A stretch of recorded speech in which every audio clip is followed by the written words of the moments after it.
السلام علیکم ورحمۃ اللہ وبرکاتہ. صلی علی محمد کما انت اہل وصلی علی محمد کما انت اہل وقل بنا ما انت اہل فانک انت اہل التقوی واہل اللہ. اللهم صل علی محمد عبدک ورسولک صلی علی المؤمنین والمؤمنات والمسلمین والمسلمات.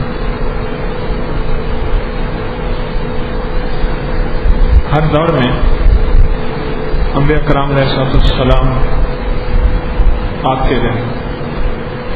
ایک دور میں کئی نبی ہوتے اور کئی انبیاء کرام علیہ السلام تشریف لاتے تھے. لیکن میرے آقا سرور کونین صلی اللہ تعالی علیہ وسلم کی بعثت کے بعد، تشریف آوری کے بعد نبوت کا دروازہ بند ہو گیا، اور اس کے بعد نیابت کہ میرے آقا کے جو نائب تھے ان میں صحابہ، آل بیت، تابعین، پھر تبع تابعین اور محدثین، اولیاء صالحین، یہ سلسلہ قیامت تک چلتا رہے گا. نور نبوت کو قیامت تک پھیلانا اور پہنچانا یہ امت کی ذمہ داری.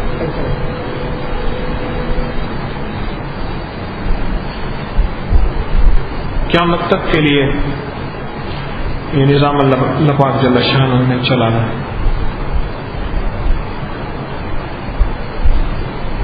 حضرت پیر علی حجویری رحمۃ اللہ تعالی علیہ ان اللہ کے خاصان خاص میں سے تھے، نیک لوگوں میں سے تھے، اللہ کے پیارے بندوں میں سے تھے، جنہوں نے مدینے والے کی کئی سنتوں پہ عمل کیا. ہر سنت پہ عمل کیا، لیکن ایک ایسی سنت پہ بھی عمل کیا جو بہت کم لوگوں کو نصیب ہوئی، وہ ہے سنت ہجرت.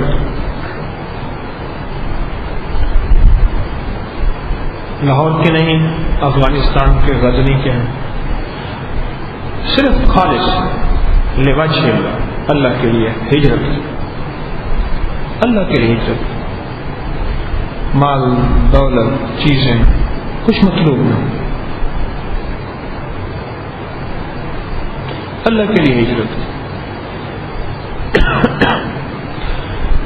جس عمل کے پیچھے قدم لگے وہ عمل اللہ کے ہاں بہت محبوب ہوتا ہے، یاد رکھیے.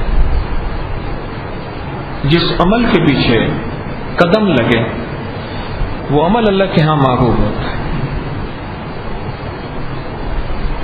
اللہ کے لیے چل کے جانا، اللہ کو پانے کے لیے. غور کیجیے، اللہ کے لیے چل کے جانا، اللہ کو پانے کے لیے. اللہ کے لیے چل کے جانا، اللہ کو پانے کے لیے. یہ اٹھنے والے قدم میرے اللہ کو بہت زیادہ محبوب ہے، اور یہی مطلوب ہے، اور یہی مقصود ہے، اور یہی مرغوب ہے. یہ اٹھنے والے قدم اللہ پاک کے ہاں ان قدموں کی بڑی حیثیت. فرشتے انتظار کرتے ہیں. کوئی بندہ اللہ جل شانہ کی محبت اور اس کے حبیب کا عشق پانے کے لیے اٹھے، قدم اٹھائے، چلے، اور فرشتے اس کا انتظار نہ کریں. اس چیز کے لیے دو کاموں کے لیے. ایک تو اس کی دعاؤں پہ آمین کہنے کے لیے، اللہ کا نام سیکھنے گیا، اور اللہ کے حبیب کی محبت اور پیار اور اتباع سیکھنے کے لیے گیا، اور فرشتے انتظار کریں، یہ دعائیں مانگے اور ہم آمین کہیں. حاجی کی دعاؤں پہ فرشتے انتظار کرتے، حاجی دعائیں مانگے اور آمین کہیں. محبت میں اٹھے قدم، اس کے لیے فرشتے انتظار کرتے کہ یہ بندہ دعا مانگے اور ہم آمین کریں. اور ایک انتظار کرتے ہیں یہ بندہ قدم اٹھائے اس کے پاؤں کے نیچے پر بچھائے، اور ایک انتظار کرتے ہیں یہ بندہ اللہ جل شانہ کی محبت اور اس کے حبیب کی اتباع کی راہوں میں چلے اور ہم مسافہ کرنا سعادت سمجھے، فرشتے اس کا انتظار کرتے ہیں۔ مسافہ کرنا سعادت سمجھے، ہاتھ ملانا سعادت سمجھے، چوراہوں پہ کھڑے ہو کے اس کا استقبال کرنا سعادت سمجھے، فرشتے اس کا استقبال اور اس کا انتظار کرتے ہیں۔ کیسا خوش قسمت انسان۔ تشریف خانے میں آپ تشریف لائے ہیں، آپ کا مطلوب کوئی پرشکو عمارت نہیں ہے، دیکھیں کہ آپ کیسی عمارت بنی ہے، نقش و نگار وہ بھی نہیں، کوئی لذیذ کھانے وہ بھی نہیں، مال و دنیا مطلوب وہ سرے سے نہیں، کہ آپ کو یہاں کیا چاہیے؟ دوسرے شہروں سے ہیں، لاہور شہر سے آپ تشریف لائیں، کسی کو بھوک لگتی ہے، کسی کا خاص کھانے کا وقت اور کسی کا خاص سونے کا وقت۔ ہمارے ساتھ ایک دفعہ عمرے پہ ایک صاحب تھے، راشد صاحب بھی ساتھ تھے، ایک صاحب تھے وہ ٹھیک مغرب کے بعد سو جاتے تھے، بس چودھری امجد صاحب تھے بہت ہو گئے جوانی میں، وہ ٹھیک مغرب کے وقت وہ بندہ سو جاتا تھا، اس کا شیڈول تھا، وہ کہہ رہے میں مغرب کے بعد سو جاتا ہوں، رات کو آخری رات میں اٹھ کے میں عشاء پڑھتا ہوں اور پھر تہجد پڑھتا ہوں، پھر فجر، پھر مغرب کے بعد میں نے سو جانا۔ اس کی زندگی کی ترتیب گئی تھی، کوئی تکلیف میں ہے، نیچے نہیں بیٹھ سکتا۔ تو زندگی کی بے شمار مجبوریاں ہیں، ساری مجبوریاں کر کے اللہ کو پانا، لا نرید جزاء ولا شکورا، نہ صلہ نہ شکریہ۔ واہ واہ، کمال کر دیا جی، ملک صاحب کہاں، جلال پور کہاں، آپ سبحان اللہ، آپ نے تو کمال کر دیا۔ کچھ بھی نہیں، مجھے کوئی شابش دے یا نہ دے، میری کوئی تعریف کرے یا نہ کرے، یقین جانیے اپنے حضرت مرشدی حجوی رحمۃ اللہ علیہ کی ایک بات یاد آئی، فرمایا دیکھ طارق، میرے ساتھ چلتے ہوئے نا تعریف کی امید نہ رکھنا، ڈانٹ کی امید رکھنا، تیرا بھلا ہو۔ کیسی بات؟ تعریف کی امید نہ رکھنا، ڈانٹ کی امید رکھنا، تیرا کیا ہوگا؟ تیرا بھلا ہوگا۔ بڑا انوکھا لفظ، تیرا بھلا ہوگا۔ تعریف کی امید نہ رکھنا، ڈانٹ کی امید رکھنا، تیرا بھلا ہوگا۔ مجھے کوئی شکریہ نہیں چاہیے، داد نہیں چاہیے، واہ نہیں چاہیے، کچھ بھی نہیں چاہیے، بس ایک چاہیے، تو راضی ہو جائے۔ ساری کائنات کے خزانے مل جائیں گے جنت میں، اللہ پاک فرمائیں گے جنتی اور آپ ایک چیز آخری دیتا ہوں، یا اللہ وہ کیا ہوگی؟ وہ میری رضا ہے۔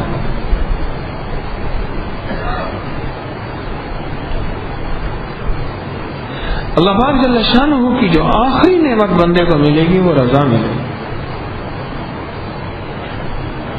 اور بندہ اس رضا کے لیے جب قدم اٹھاتا ہے، جیسے آپ تشریف لائے ہیں، یہ عشق کی انتہا ہے آج کے دور میں۔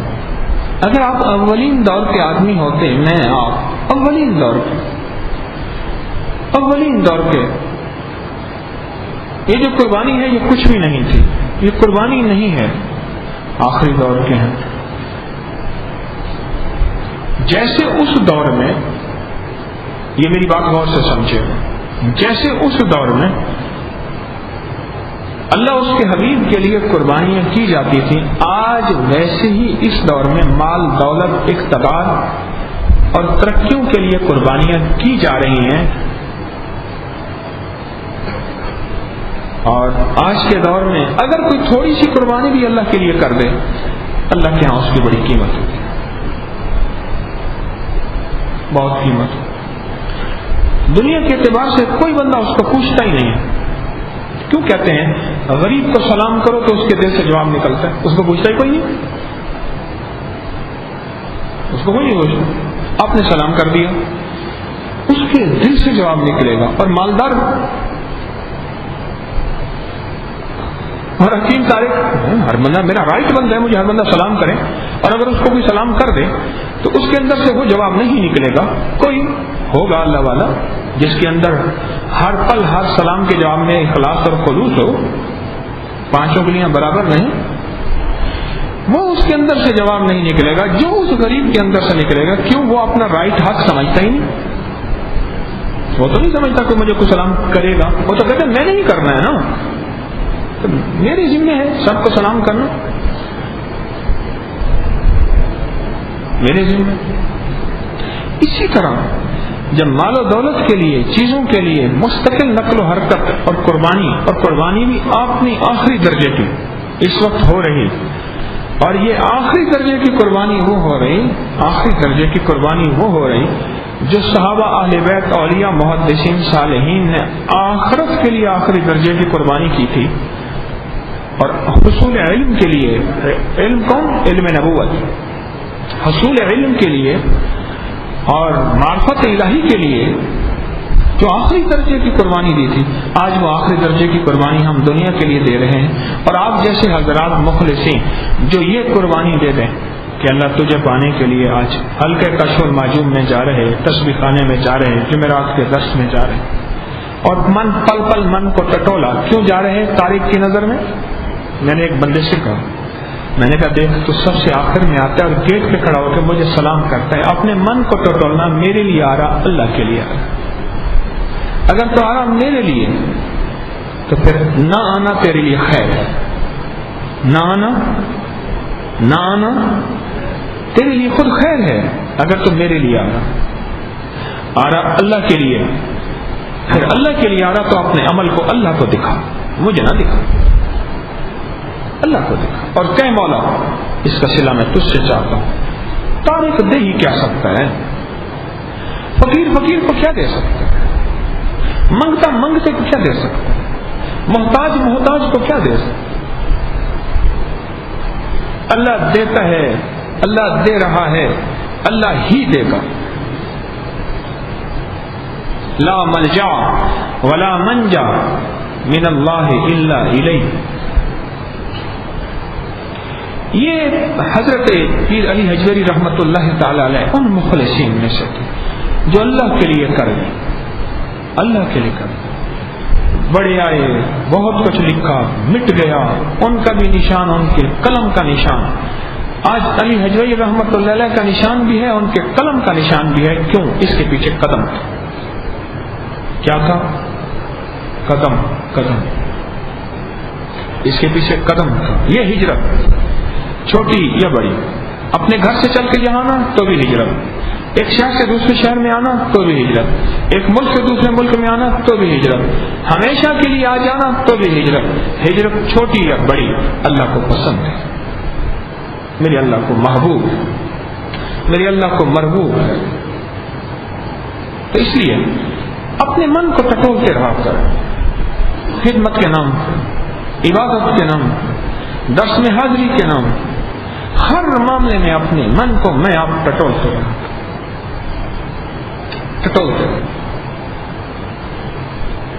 اللہ بھلا کرے، اللہ ان کی قبروں پہ کروڑوں رحمت نازل فرمائے.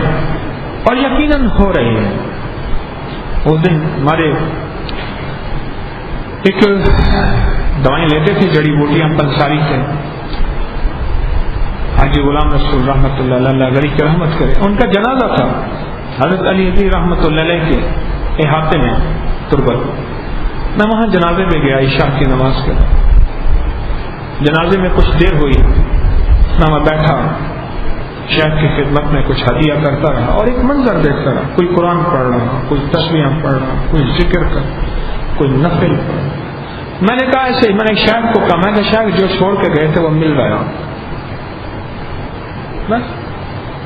جو چھوڑ کے گئے تھے نا دل صاحب نا، وہ آپ کو مل رہا.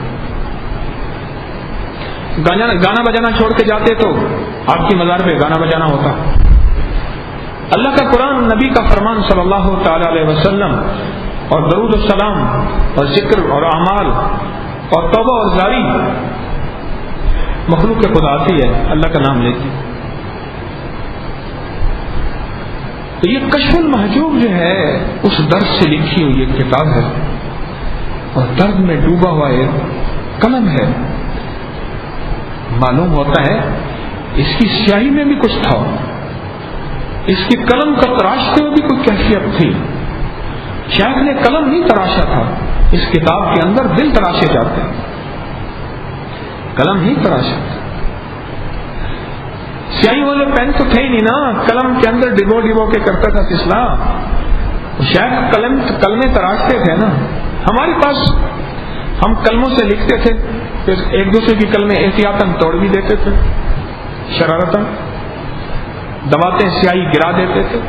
میرے ایک کلاس فیلو تھا, دوسری چیزی کا, اس کی دبا میں مٹی ڈال دیتا تھا میں. تو ایک قلم تراشی ہوگی اور قلم تراش کے دل تراش. یہ کتاب دل تراش دیتی ہے اور دل کے اندر تراش کے دل کو اس قابل بنا دیتی ہے. اے دل لکھ کس کا نام جو تیرے اندر رہتا ہے, کون؟ اللہ. لکھ, دل کو اس قابل بنا.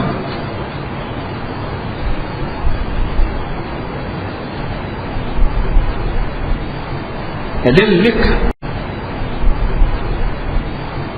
اے دل لکھ, اس نام کو لکھ جس کو کبھی زوال نہیں, اس نام کو لکھ جس کو کبھی بے وجودی کا گمان نہیں. سرمدی جاویدانی ہمیشہ رہا ہے, رہے اور ہمیشہ مٹ جانا میرے آپ کے مقدر میں پہلے دن سے لکھا. قلم نہیں تراشا تھا شیخ نے اس کتاب کو لکھتے ہوئے, ہمارا تو دل تلاش کرا ہے. اور دل ایسا تراشا, ہاں, کچھ قمریوں کو یاد, کچھ بلبلوں کو حفظ, کچھ قمریوں کو یاد, کچھ بلبلوں کو حفظ. عالم میں ٹکڑے ٹکڑے میری داستان کے, عالم میں ٹکڑے ٹکڑے میری داستان. دنیا کے اندر دل کے ٹکڑے ٹکڑے کر دیے اور ان کی داستانیں پھیل گئیں. بوئے گل لے گئی بیرون چمن راز چمن, کیا قیامت ہے کہ خود پھول ہے وہ ماز چمن. آج گل ختم ہوا ٹوٹ گیا ساز چمن, اڑ گئے ڈالیوں سے زمزمہ پرداز چمن. کیا کمال ہے. میں کہتا ہوں توحید کے پانے والا اور رسالت کا ماننے والا اور ولایت کا متلاشی, سن لیں, توحید کا پانے والا, رسالت کا ماننے والا اور ولایت کا متلاشی قرآن اور حدیث کے بعد اس کتاب کو اٹھا. بس یہ کتاب قرآن و حدیث کے بعد اکیلا رہبر ہے, اکیلا مرشد ہے. کتاب مرشد ہے, یہ کتاب مرشد ہے. قرآن و حدیث کے بعد یہ کتاب مرشد ہے, رہبر, رہنما ہے. کیوں؟ قلم مرشد کامل کا تھا نا. حضرت پیر علی حجوی رحمۃ اللہ تعالی علیہ سے کامل مرشد کون ہو سکتا ہے؟ نبوت اور صحابیت اور اہل بیت کے بعد کون ہو سکتا ہے؟ ولایت میں کامل مرشد.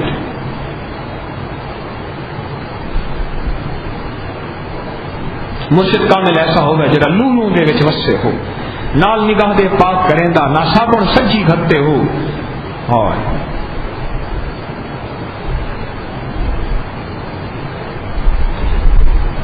آج ایک جنازہ تھا, میں جنازے میں گیا تو مجھے ایک صاحب جنازے کے باہر کہنے لگے توجہ آپ کی مجھے نہیں مل رہی.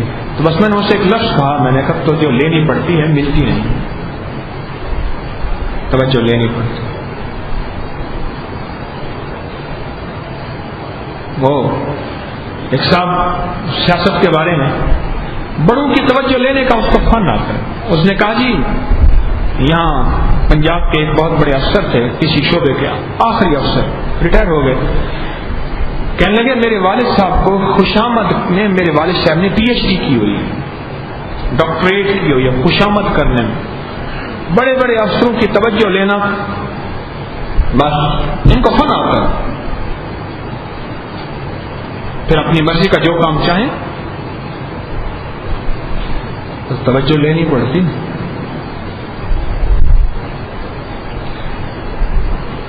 ان لفظوں میں، کشف المحجوب کے لفظوں میں ایک مٹھاس ہے، ایک معرفت ہے، خلوص ہے. ان چھینٹوں میں وہ زندگی کی رانائی ہے، دل ربائی ہے کہ جو ہر حرف میں نہیں ملتی. حرفوں میں راز ہے، سطروں میں تلاش ہے.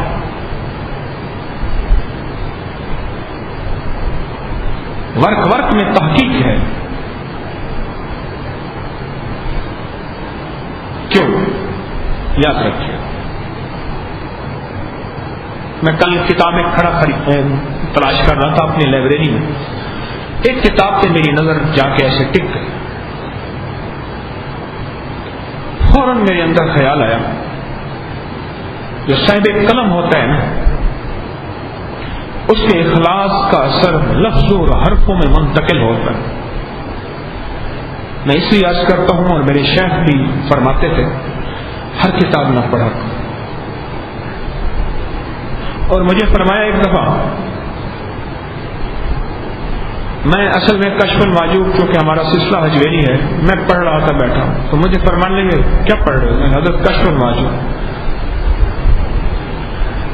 پھر فرمانے لگے پرائمری پڑھی ہے تم نے؟ میں جی حضرت پرائمری پڑھی ہے. کہہ رہے نہیں، وہ تو نے الف با کی ABC کی پرائمری پڑھی تھی، معرفت کی پرائمری پڑھی ہے. میں کہ جی نہیں. کہا کس میں ہو؟ میں کہ جی کچی میں ہوں. کچی کو پریپ کہتے ہیں کیا بلا کہتے ہیں؟ کچی پکی. میں کہ جی کچی میں ہوں. تو پھر میں نے کہا، فرمانے لگے تو 16ویں جماعت کی کتاب پڑھ رہا ہے، رکھ اس کو، گمراہ ہو جائے. میں نے رکھ دی. اور اللہ کا فضل ہے، اس کی ابتدا بھی میں بنا. یہ پڑھ رہا تھا، فرمانے لگے میں نے اپنے شیخ سے پڑھی تھی، چلو میں اس کو پڑھانا شروع کرتا ہوں.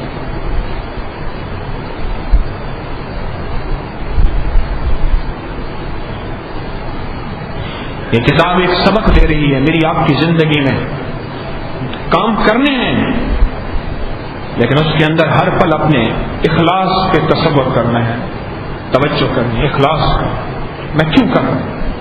جیسے میں نے مثال دی، ایک صاحب درس کے آخر میں آتے ہیں، اب کچھ احتیاط کرتے ہیں، جہاں کے تصویر خانے کے دروازے میں کھڑے ہوتے ہیں، السلام علیکم. میں سامنے دیکھ رہا ہوتا تھا، آخر میں آ کے نا یوں ایسے غوطہ لگا کے بیٹھ جاتے تھے، ایسے جو نا یوں غوطہ لگا کے نا بندوں میں بیٹھ جاتے تھے. کچھ دیر سر نیچے کر کے بیٹھے، میں اوپر کر کے بیٹھے، پھر آہستہ آہستہ چوڑے ہوتے تھے، پھر ٹیک تلاش کرتے تھے، اور آخر کار بالکل سمورے ریلیکس ہو کے اور اس جگہ پہ سلیکٹ ہو کے بیٹھ جاتے تھے. اور میرے اٹھنے سے پہلے، کیونکہ تو آخر میں اتنا نکلنے میں آسانی ہوتی تھی،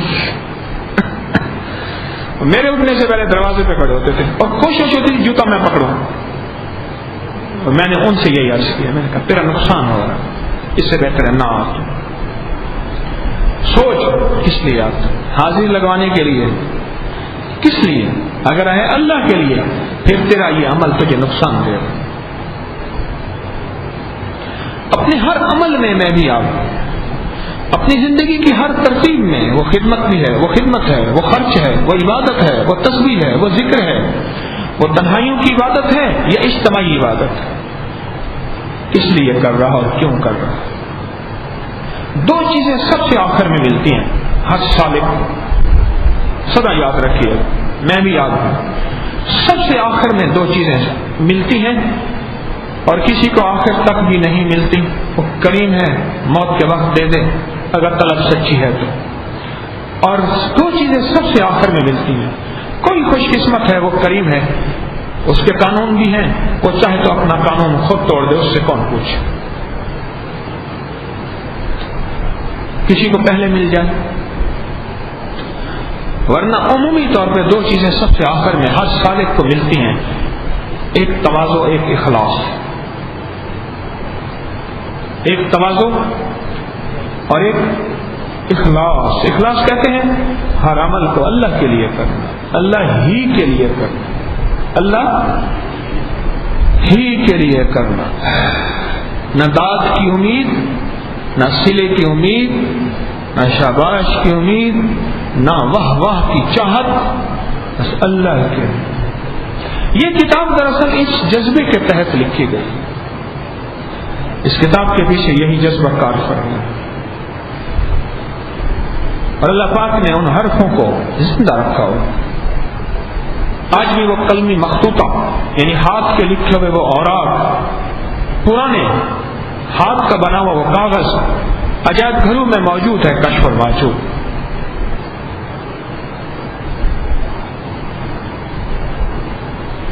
سبق ہے میری آپ کے لیے کہ ہم نے زندگی کے سفر کو طے کرنا ہے، تو اس میں اس سفر کے پیچھے ہمارا مقصد کیا ہو، ہمارا مطمع نظر کیا ہو، ہمارا مدعا کیا ہو، وہ اخلاص ہو۔ اخلاص فرمایا کہ بادشاہ اگر کسی کو پانی کا گلاس کے لیے کہہ دے، اس کے اندر کتنی سعادت پیدا ہوگی کہ اور کتنی لوگوں کو بتائے گا کہ بادشاہ نے مجھے، بھئی یہ آواز حال سے زیادہ تو نہیں، میرے مطابق زیادہ کم کر دیں۔ اکثر درخواست کرتا ہوں کہ بس جتنے بندے بیٹھے اتنی آواز ہو، باہر نہ جائیں۔ بادشاہ نے پانی کا گلاس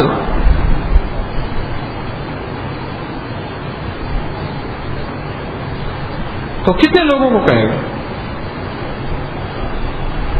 سعادت سمجھے گا، بادشاہ کا احسان سمجھے گا، اپنا احسان نہیں سمجھے گا۔ ہے سچ ہے۔ اور میں ایسے ہی اگر کوئی خدمت تو کر رہا اور تجھے دے دی گئی، ان کا احسان سمجھ کے انہوں نے تجھے خدمت دے دی، ورنہ اگر اللہ نے چاہا ہے اور ہونا ہے تو اللہ کسی اور کو لے آئے گا اور ہو جائے گا، اور تو معروم رہ جائے گا، تو معروم رہ جائے۔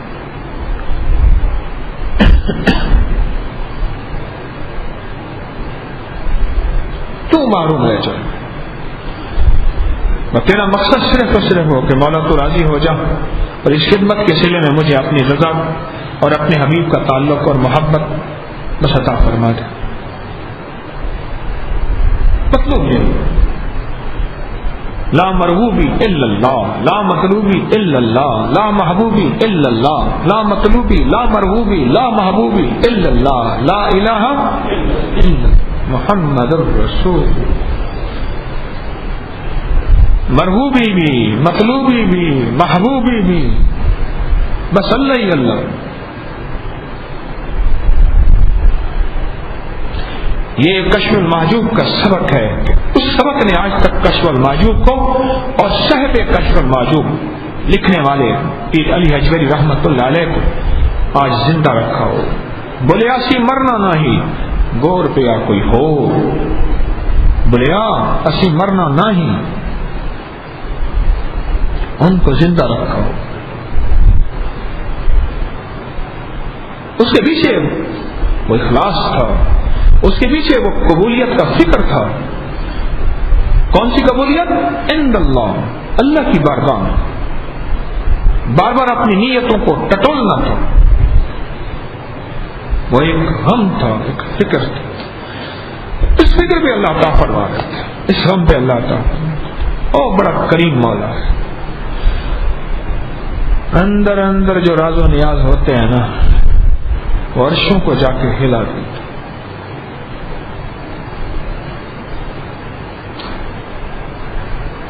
آدھا گھنٹہ ہو گیا میری بات، پتہ ہی نہ چلا۔ اب کشف المحجوب کا متن پڑھتے ہیں۔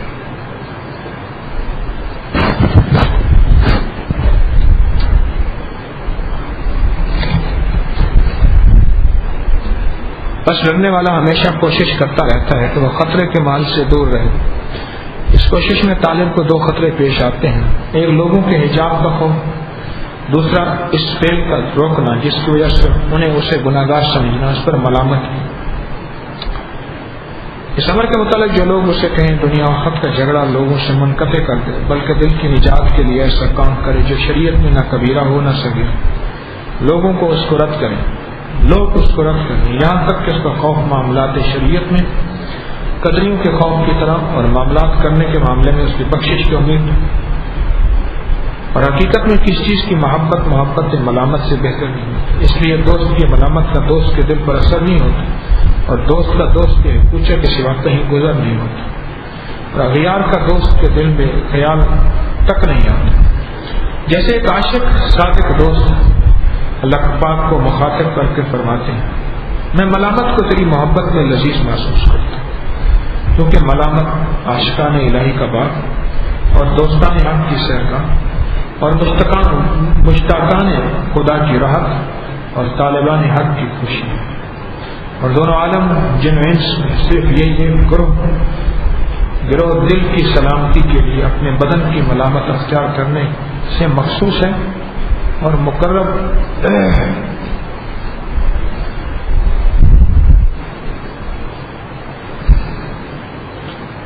کروبی یعنی روحانی لوگ فرشتوں میں سے کسی کو درجہ حاصل ہے۔ اس امت میں صوفیوں کے گروہ کے سوا جو دنیا سے قطع تعلق کے طریقے پر چلتے ہیں، پہلی امتوں سے بھی جو زاہد و عابد اور راغب و طالب حق ہیں، وہ اس مرتبے کو نہیں پہنچتے۔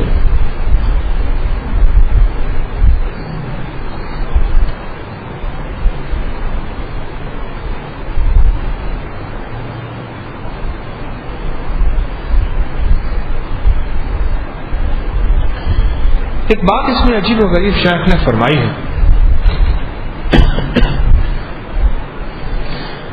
پھر سننے کی ہے، اللہ مجھے بھی سمجھا دے، آپ کو بھی سمجھا دے۔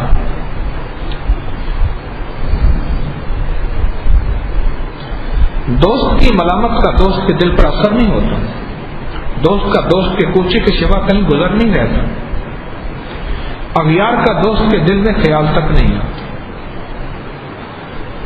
یہ میں تیسری دفعہ پھر پڑھ رہا ہوں، غور سے سمجھے۔ دوست کا دوست کی ملامت کا دوست کے دل پر اثر نہیں ہوتا، جس سے محبت ہوتی ہے اگر وہ ملامت کر دے دل پر اثر نہیں ہوتا۔ کیوں؟ دوست کا دوست کے کوچے کے سوا کہیں گزر ہی نہیں ہوتی۔ یار کے کوچے سے محبت ہوتی، پر گزرنا تو پھر یہیں سے ہے، پھر ملامت کس چیز کی، اس کا اثر میں کیوں لوں؟ آگے بات فرمائی، اور دوست کا دوست کے کوچے کے سوا کہیں گزر نہیں ہوتا، اور اغیار کا دوست کے دل میں خیال نہیں آتا۔ یہ نہیں ہے کہ ملامت کے بعد دل میں خیال آ جائے کہ چھوڑ نہ جا مسجد نہ کر سجدے، وضو کے توڑ دے کوزے، کہ نہیں مجھے یہ صلہ ملا میری خدمت کا، مجھے یہ صلہ ملا میری عبادت کا، مجھے یہ صلہ ملا میری مجاہدوں کا، قربانیوں کا اور وفا کا۔ نہیں، غیر کا خیال دل میں نہیں آتا۔ کیوں؟ اس کے سامنے ایک دوست ہوتا ہے اور وہ دوست کی محبت میں چل رہا ہوتا ہے، اس دوست کی محبت میں جو تانے ہوتے ہیں، تونے مار مٹھا، تونے دھکڑے دے، ایسا تے دینے ہیں، ایسا تے دینے ہیں، بس دھکے اگر مل رہے ہیں اور دور دور ہو رہی ہے تو کوئی حرج نہیں۔ آگے فرمایا، ایک عاشق دوست نے اللہ پاک جل شانہ کو مخاطب کر کے کیا کہا، وہ پھر سنیے، میں ملامت کو تیری محبت میں لذیذ محسوس کرتا ہوں۔ جب تیری محبت میں مجھے ملامت ملتی ہے، کوئی کیا کہتا ہے، کوئی کیا کہتا ہے، کوئی کیا الزام لگاتا ہے، کوئی کیا تان کرتا ہے، کوئی کیا تشنیع کرتا ہے، تو کہنا میں ملامت کو تیری محبت میں لذیذ محسوس کرتا ہوں، مجھے لذت ملتی، مجھے لذت ملتی۔ میرے پاس ایک جوان آیا، اور باتیں کرتے کرتے نا ایک دم پیٹ سے کپڑا اٹھایا، پینٹ پہنی ہوئی تھی، شرٹ کو اندر سے ایسے کھینچ کے نکالا اور پیٹ ایک دم کی تو اس پہ لال لال نشان تھے ایسے مارنے کے، بڑے سخت لال اور نیلے ہو گئے تھے، خون جمع، اور بڑے فخر سے نا کہنے لگا، وہ ایک دفعہ انہوں نے مجھے گھیر لیا، بہت مارا، یہ مارا، آپ یقین جانیے میں پیٹھ کے بل نہیں سو سکتا، رات کو اگر آتی ہے تو ہائے نکل جاتی ہے، لیکن ہر ہائے میں تصور یار آتا ہے، اچھی میں اس کو دیکھوں اور اس کا خیال دیکھوں کہ بھائی یہ آج بات جو حضرت پیر علیہ جی رحمت اللہ علیہ نے کشف المحجوب میں فرمائی ہے، جو میں اب پڑھ رہا ہوں کہ میں ملامت کو تیری محبت میں لذیذ محسوس کرتا ہوں، اپنے مولا سے کہہ رہے ہیں، وہ ملامت اس کی عشق لیلا کا، وہ عشق لیلا تھی، یہ عشق مولا ہے، وہ عشق لیلا میں سارے نشان مجھے دکھا رہا، اور یہ عشق مولا کی بات کر رہے ہیں، کیونکہ ملامت عاشقان الہی کا باغ ہوتا ہے،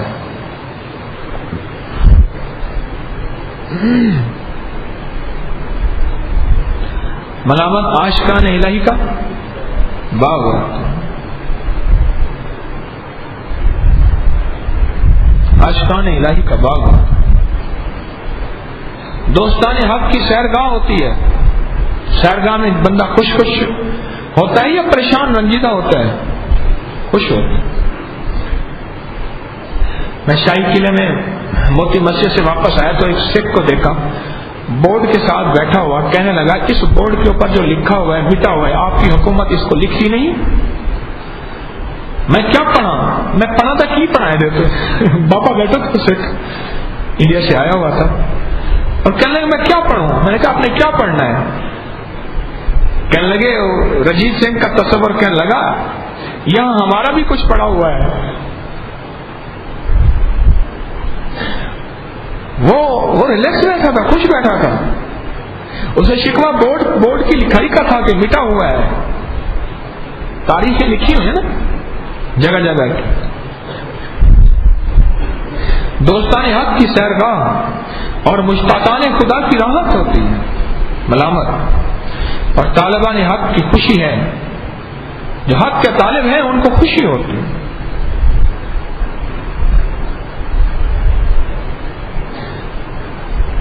خوش قسمت انسان وہ ہے جس کو ملامت میں یہ لذت آنا شروع ہو جائے، خوش قسمت انسان وہ ہے جس کو ملامت میں اللہ کی رضا کے لیے اور اللہ جل شانہ کی محبت کے لیے جو قدم اٹھیں ان قدموں پہ جو ملامت لوگوں کی طرف سے، اندر کی طرف سے باہر کی طرف سے آئے، اور اس ملامت پہ وہ مطمئن ہو اور کہے کہ اللہ یہ تیری محبت میں اٹھے قدم کبھی رک نہیں سکتے،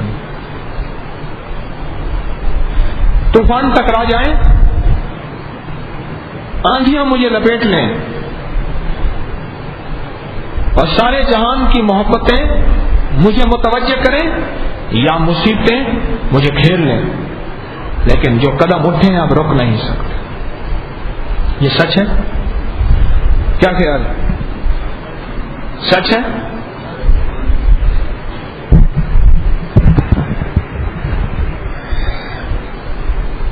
اور حقیقت یہی ہے۔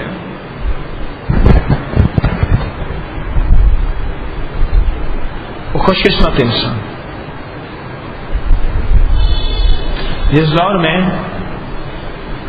میں اللہ پاک جل شانہ کو ماننے والے لوگ حسب ضرورت ماننے والے ہوں، اور اس دور میں حسب چاہت سے بڑھ کے ماننے والا کوئی آ جائے تو اس سے ملامت اگر ہو تو گھبرانا بھی نہیں، اکتانا بھی نہیں۔ گھبرانا تو یہ ہے کہ چھوڑ دینا، اکتانا یہ ہے کہ مقابلے پہ آ جانا، یہ نہ کیجیے۔ ہم نے معاشرے سے مقابلہ نہیں کرنا، اور ان کو کبھی اپنا ہم نے فریق نہیں سمجھنا، رفیق سمجھنا۔ یہ امن کا ایک نظام ہے، اس کے مقابلے کے لیے آ جائیں نہیں۔ راہوں کو چلنے والے کے لیے، جو راہیں پہ چلتے ہیں، جو محبت کی راہوں پہ چلتے ہیں، یہ ان کے لیے پیغام ہے کہ تقابل نہیں کرنا، مقابلہ نہیں کرنا۔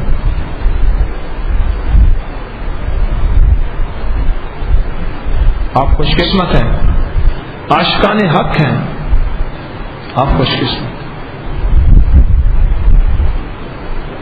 اس دن میرا ایک ساتھی تھا، میں اس کو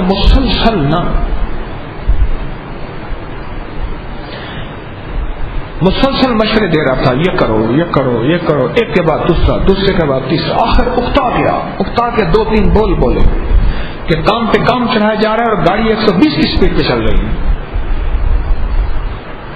اکتا گیا، میرے ساتھ اس نے بڑی رعایت کی، لیکن اکتائے ہوئے 3-4 بول اس نے ایسے بولے، میں مسکراتا ہوں، ایک طرف ہو گیا،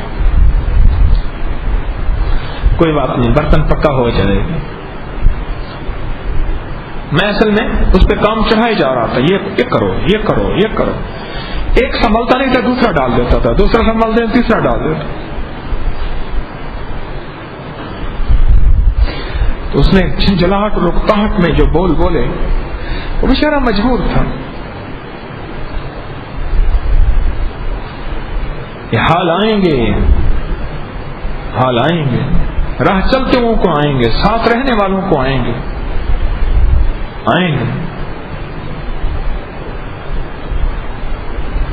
کیسے نہ آئیں؟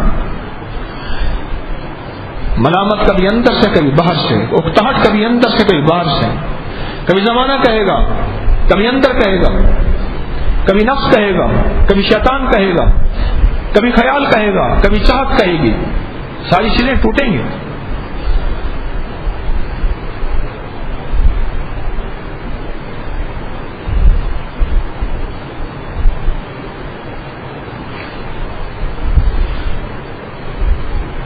آپ مردوں سے زیادہ خواتین کا مجاہدہ زیادہ ہوتا ہے، خواتین بیچاری بات کچھ کم مانتی ہیں۔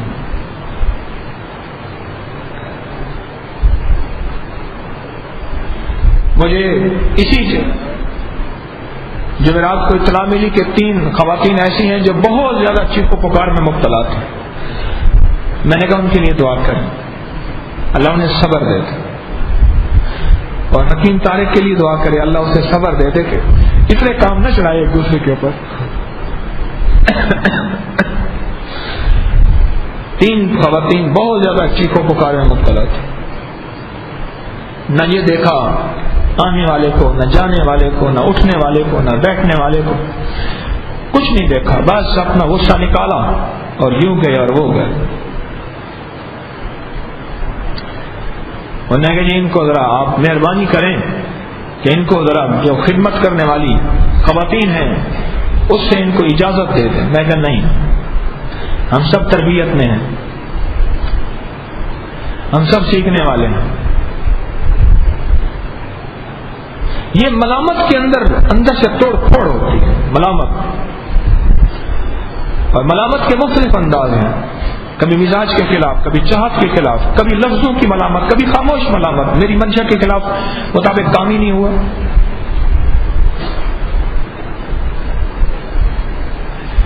یہ زندگی کے سبق ہیں، روح کی دنیا پہ چلنے والوں کے لیے، اللہ کی محبت پہ چلنے والوں کے لیے زندگی کا سبق ہے،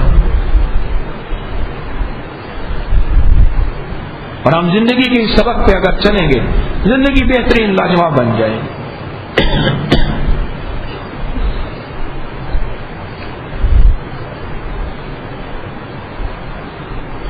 آپ کبھی قدم اٹھائے کریں نا، درس میں آنے اور تصویر خانے میں آنے کے لیے، ہلکا کشف الماجور میں آنے کے لیے کبھی قدم اٹھائے کریں تو قدموں سے ضرور پوچھا ضرور کریں کیوں جا رہا ہے، کیوں جا رہا، خدمت کیوں کر رہا؟ بیت الخلاء صاف کر رہا، لنگر، دسترخوان، چٹائیاں، دریاں، جھاڑو کیوں کر رہا؟ کیوں کر رہا؟ پوچھا کریں اپنے آپ سے. میں ابھی آپ ہلکا کشف المعجوب کے بعد میں اپنے آپ سے پوچھوں تو نے لفظوں کا جادو جگایا تھا، مخلوق کو حیران کرنے کے لیے باتیں کی تھی یا اللہ کے لیے کی تھی؟ کیوں کی تھی؟ آپ نے کیوں سنی تھی؟ میں نے کیوں کہی تھی؟ آپ نے کیوں سنی تھی؟ اپنی ذات کے لیے کیوں؟ زندگی کی ترقیوں کا پہلا قدم ہے. اور سارے عالم کے لیے، دوسروں کے لیے کیوں؟ بہت بڑا فساد ہے. میں اپنے لیے سوچوں، آپ اپنے لیے سوچیں.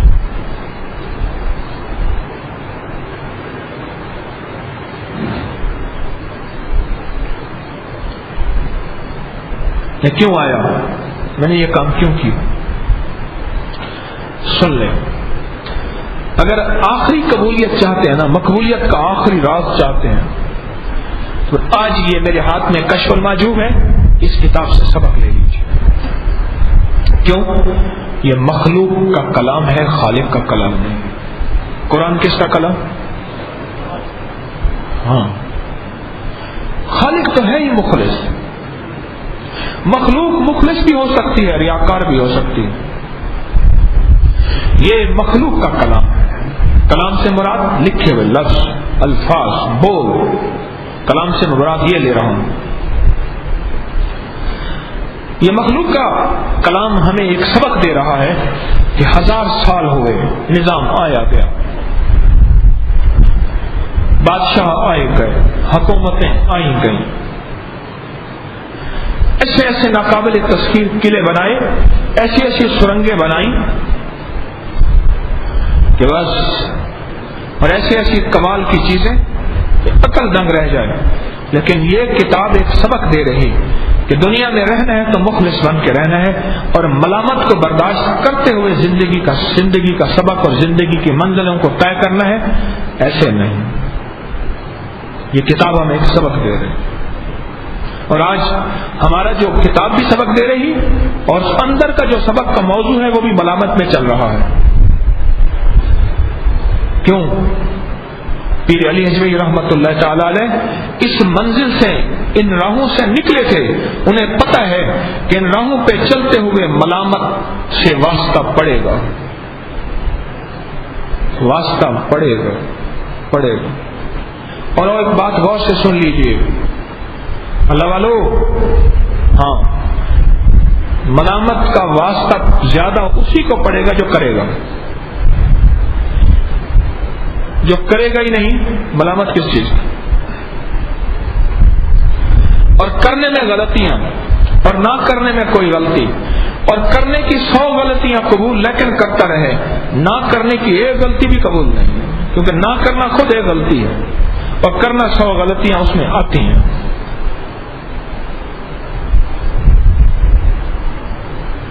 ملامت کو برداشت کرنا، اور اس پہ آگے سے آگے چلنا، اور اپنی منزل پہ قدم نہ روکنا اور رکنا، نہ رکنا، بس چلتے جانا. اس پہ اللہ پاک استقامت کے دروازے کھولتے ہیں. استقامت کے فرمایا سننے والے بہت ہیں، سمجھنے والے کم ہیں، اور پھر ماننے والے اس سے زیادہ کم ہیں، اور جمنے والے سب سے کم ہیں.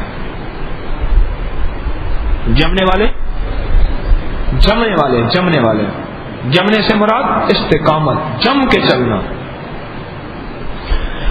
جمنے والے سب سے کم ہیں، اور اصل جمنے والے چل رہا، حالات آ رہے، چل رہا. اونٹ کی مزاج میں استقامت ہے، صحراؤں میں چلتا ہے، پل میں ٹیلا یہاں ہوتا ہے، پل میں وہاں ہوتا ہے. ایسی ہوائیں اڑتی ہیں، میرا صحراؤں سے واسطہ ہے، ایسے طوفان اڑتے ہیں، پر میں ٹیلا، پل میں یہاں، پل میں، پتہ ہی نہیں چلتا ٹیلا کہاں سے کہاں چلا گیا۔ اونٹ کے مزاج میں استقامت ہے، چلتا رہتا ہے۔ اس لیے اللہ جل شانہ سب سے پہلے جو قرآن میں بیان فرمایا نا، افلا ينظرون الى الابل، کس کو ابل سے مراد؟ سب سے پہلے اللہ نے اونٹ کو بیان فرمایا۔ کیوں؟ چار چیزیں بیان فرمائی اللہ نے، غور سے سمجھے گا۔ ان میں جاندار چیز صرف ایک، سما، ارض، جبال۔ آسمان اللہ پاک نے بیان فرمائے، میں ساری آیت پڑھتا ہوں۔ افلا ينظرون الى الابل كيف خلقت والى السماء كيف رفعت والى الجبال كيف نصبت والى الارض كيف سطحت۔ اللہ نے جاندار کو سب سے پہلا بیان کیا۔ کیوں؟ جاندار کے اندر احساسات ہوتے ہیں، بے جان کے اندر احساسات نہیں ہوتے۔ اور اونٹ ہمیشہ زندگی کا ساتھی رہا۔ انسان جب پیدا ہوا ہے نا تو اس کے ساتھ چند چیزیں اس کے ساتھ رہی ہیں، ایک کتا، ایک اونٹ، ایک گدھا۔ یہ چیزیں ایسی ہیں انسان کی زندگی کے ساتھ رہی ہیں اور یہ قیامت تک ساتھ رہیں گی، اور قیامت تک کی ضرورت ہے، ہمیشہ ضرورت ہے۔ آج کل کتوں کی ڈیمانڈ بڑھ گئی ہے، گدھوں کی ڈیمانڈ پھر سے بڑھ رہی ہے۔ انگریز نے اس کا نام رکھا ہے لیبر منسٹر، گدھے کا نام، پھر بڑھ گئی۔ کھجوریں کاٹ کے زمانے کو صاف کر دیا تھا، کھجوریں پھر آ گئی ہیں۔ کھجوروں کے درخت اپنی کوٹھیوں بنگلوں میں لگانا اعزاز سمجھا جا رہا۔ سندھ میں اس کی تجارت بڑھ گئی ہے، لاکھ، 2 لاکھ، 3 لاکھ روپے کے بڑے بڑے درخت آ کے یوں لگا دیتے۔ فطرت کہاں جائے گی؟ واپس لوٹے گی، تجھے پکارے گی، آواز نہیں سنے گا، تھک ہار کے آخر آ کے فطرت کو سینے سے لگائے گا اور ایک ٹھنڈی آہ بھرے گا کہ ہاں اسی میں سکون ہے۔ تو اللہ پاک جل شانہ نے پورا قرآن پاک میں جو یہ، اس میں جاندار کو پہلے بیان کر رہا ہے، اس میں احساسات ہے، پھر اونٹ میں غصہ ہے۔ علامہ دمیری نے لکھا ہے اونٹ کا کینہ اور انسان کا کینہ برابر ہے، اونٹ کا انتقام اور انسان کا انتقام برابر ہے۔ اور انسان بھی جب اپنے انتقام پہ آتا ہے تو ٹکڑے ٹکڑے کر دیتا ہے، اور اونٹ بھی جب انتقام پہ آتا ہے تو ٹکڑے کرتا ہے، اپنے دانتوں سے جسم کے ٹکڑے کرتا ہے انسان کے، پھر اوپر بیٹھ کے نا اس کو مسلتا ہے اپنے ٹانگوں سے اور سینے سے، اس کی ہڈیاں توڑ کے چورا کر دیتا ہے۔ اونٹ کا مزاج ہے۔ اللہ پاک نے اونٹ کا بیان کیا اور اونٹ کے مزاج میں مشاہدہ ہے۔ میں نے غور سے دیکھا کئی بار، آپ اونٹ کو دیکھیں کبھی، وہ یوں بھیڑ کی طرح گردن جھکا کے نہیں بیٹھا رہے گا، ایسے یوں دیکھے گا، یوں دیکھے گا، یوں دیکھے گا، موٹی موٹی آنکھیں ایسے یوں دیکھے گا، ادھر سر دیکھے گا، ادھر دیکھے گا، بھیڑ یوں سر نیچے کر کے بیٹھی رہے گی۔ اللہ بھیڑ کی مثال بھی دے سکتا تھا، جیسے اللہ پاک نے قرآن پاک میں زیتون کی قسم اٹھائی ہے اور انجیر کی اٹھائی ہے، اللہ کیکر ٹالی کی بھی اٹھا سکتا تھا، شیشم کی، یہ بھی درخت تھے۔ ببول کیکر کا درخت تو میرے آقا حضور کے وہاں اب بھی ہے، تھا اس دور میں بھی تھا، نہیں، معلوم ہوا کہ ان کے اندر شفایابی کے راز ہیں جو اللہ نے ان کی قسم اٹھائی ہے۔ اسی طرح اللہ نے اونٹ کی مثال استقامت میں، چلنے میں، ساتھ دینے میں اس لیے دی ہے کہ اونٹ ہر حال میں چلتا ہے اور اونٹ ہر حال میں ساتھ دیتا ہے۔ تھوڑا سا حال آیا اور بندہ ایک پل میں مچل گیا اور اس کے پر تھوڑا سا بدن کا بوجھ بڑھا اور ایک پل میں، ہمارا سکول ہوتا تھا، سکول کے ساتھ گڑ منڈی ہوتی تھی، اونٹ جو ہے نا شور کرتا تھا، زور زور، اس پہ بوریاں لادتے تھے اور شور کرتا تھا اور شور کرتا تھا، گڑ کی بوریاں، اناج کی بوریاں اس پہ لادتے تھے، پھر اپنا بچہ بھی اوپر بٹھا دیتے تھے، اونٹ شور کرتا تھا، اس کے شور کو نہیں دیکھتے تھے، اس پہ زوریاں لات رسے مار کے اسے ایک دم اٹھاتے تھے اور ایک دم اٹھتا تھا اور یہ جا رہا وہ جا رہا، اس کے بعد شور ختم کر دیتا تھا۔ پہلے شور کرتا تھا نہ کرو نہ کرو نہ، تھوڑا لا دو تھوڑا لا دو، میں نہیں اٹھا سکوں گا، انہوں نے کہا نہیں تو اٹھا سکے گا، یہ بازو میرے آزمائے ہوں گے، اتنے سال تجھے دیکھا ہے اب تو بوجھ ڈالنے کا وقت ہے، اب شور نہیں، تجھے پالا اسی دن کے لیے تھا، تجھے پالا اسی دن کے لیے تھا۔ اللہ پاک نے جاندار، حصدار اور مزاج کو سمجھنے والا انسانی زندگی کی خوراک بھی ہے، وہ انسانی زندگی کی حلال ہے، گدا حلال نہیں ہے، وہ حلال ہے، خوراک بھی ہے، ساتھی بھی ہے، ہم مزاج بھی ہے، طبیعتوں کو جانتا پرکھتا بھی ہے۔ میں صحراؤں میں جاتا ہوں نا تو ان کو ایک لفظ کہتا ہوں، میں کہ غریب ہے، ان کا ایک اصطلاح ہے، میں کہ اونٹ غریب ہے، کہ ہاں بھی صحیح بس تو بھائی اونٹ غریب ہے، یعنی غریب سے مراد یہ ہے کہ یا کاٹتا تو نہیں اور بلکتا تو نہیں، انہوں نے نا بالکل ٹھیک ہے۔ پھر وہ پاکھڑا اٹھاتے ہیں، اسے پاکھڑا کہتے ہیں، لکڑی کا بنا ہوا، ادھر بندہ بیٹھا ادھر بندہ بیٹھا، اس کو باندھا، اوپر کھیس بچھائے، اور پھر وہ اونٹ نے شرافت سے زندگی کا سفر طے کیا۔ یہ اللہ پاک نے مثال دی، یہ مثال دی۔ ملامت اس زندگی کا، اس سفر کا حصہ ہے، اس سفر کا حصہ ہے، اس سفر کا حصہ ہے۔ اس نے کہا جی وہ چھوٹے چھوٹے نہیں لیتے، بڑے ہاتھ ایک دفعہ مار کے چپ کر کے بیٹھ جاتے ہیں حکیم صاحب، چھوٹا چھوٹا کوئی نہیں لیتے، ایک دفعہ بڑا ہاتھ مارتے ہیں بس۔ بڑے بڑے مالداروں کے پاس بڑے بڑے رئیس کھرب پتی لوگ آتے ہیں، بس چپ کر کے اسے دے کے چلے گئے۔ سفر چلتے ہوئے ملامتیں آئیں گی، تہمتیں آئیں گی، الزام آئے، مزاجوں کے خلاف، طبیعتوں کے خلاف باتیں آئیں۔ اور پیر علی حضرت رحمۃ اللہ علیہ، سبحان اللہ، صدقے جائیں، انہوں نے اس سارے موضوع میں یہ موضوع رکھا ہے، ساری کتاب میں یہ پورا باب رکھا ہے۔ ابھی ہم اس باب پہ چل رہے ہیں کہ دیکھو زندگی کا سفر طے کرتے ہوئے یہ موڑ آئے گا۔ حضرت عبداللہ بن مبارک رحمۃ اللہ علیہ مشہور محدث ہیں، تابعی ہیں، ان کے ایک ساتھی تھے سفر حضر کے، ایک جگہ سواری بچھڑ گئی، سامان اتار کر رکھا، جیسے سواری کو سامان سے فارغ کرتے اسے چھوڑتے ہیں کہ تو درختوں سے چڑھ لے، سواری کہیں بچھڑ گئی، اونٹ کہیں نکل گیا۔ اب پریشان، سفر آگے طے کرنا ہے، اس میں کھانا بھی تھا، کتابیں بھی تھیں، اور زیادہ سفر زندگی کا جو سفر میں ضروریات سب کچھ تھا۔ تو ان کا زندگی کا جو ساتھی تھا نا، زندگی کا ساتھی، اس نے بڑی عجیب بات کہی، کہنے لگا شیخ یہ سب کچھ میرے اوپر لاد دیں۔ کہنے لگے تیرے پر کیسے لادوں، میرا دل نہیں کرتا۔ تو اس نے کہا ایسا ہے، مجھے آج آپ اپنا گدھا سمجھ لیں، کیوں؟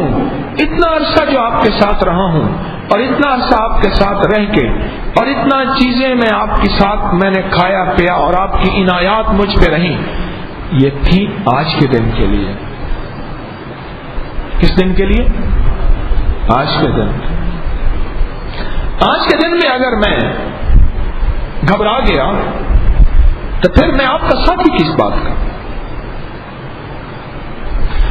تو عبداللہ بن مبارک رحمۃ اللہ علیہ نے سارا سامان رکھا اور وہ ہمت سے لے کے چلا، چلتے چلتے چلتے چلتے چلتے اس کو دیکھ رہے تھے اور ہمت سے چل رہا ہوتا، اور میں آدھا دن سے زیادہ ہم چلتے رہے، وہ ایک پل نہیں رکا۔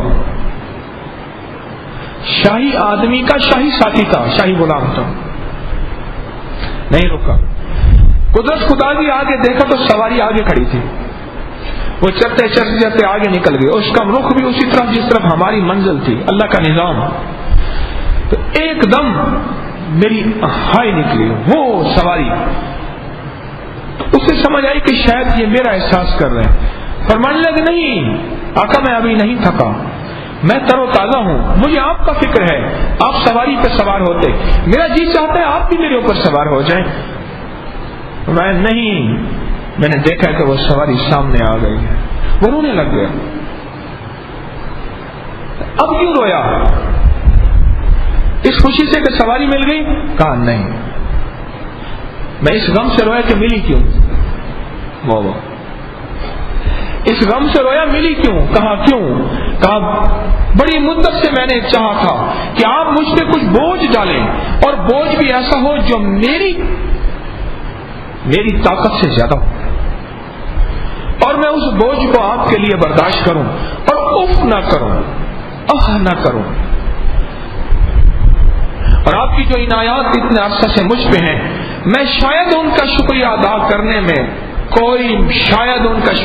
کرنے میں مجھے کوئی بہانہ مل جائے یا میں ادا کر سکوں۔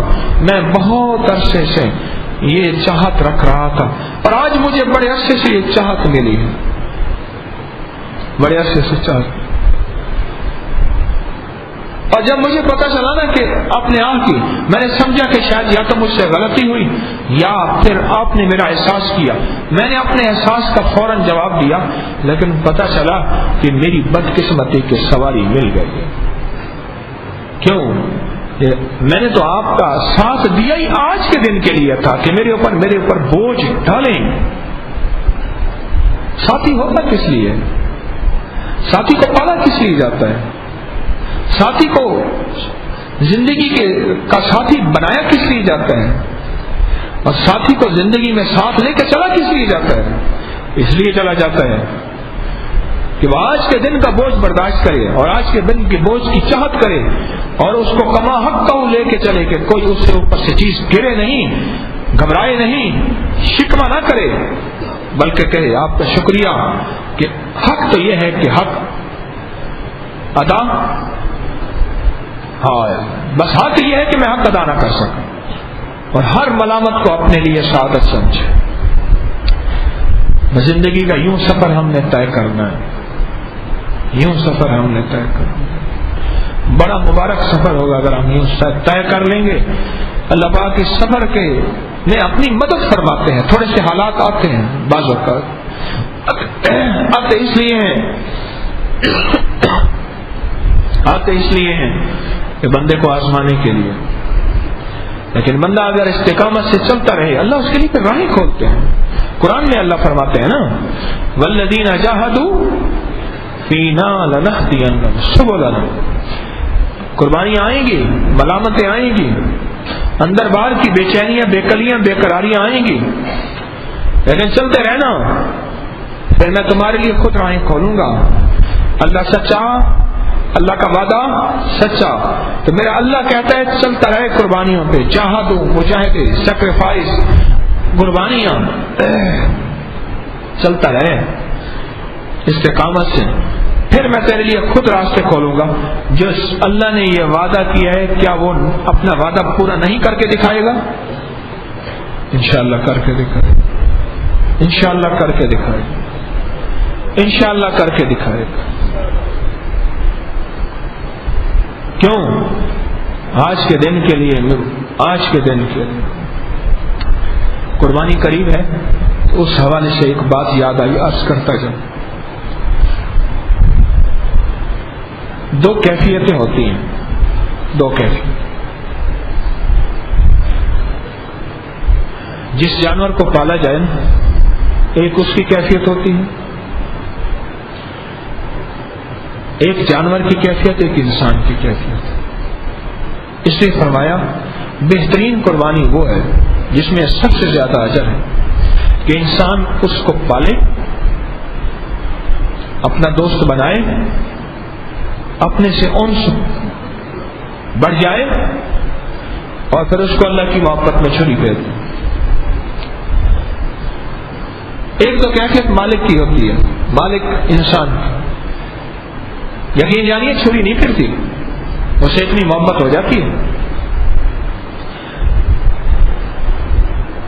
لیکن اگلی عجیب بات بتاؤں، اس جانور کی کیفیت کیا ہوتی ہے؟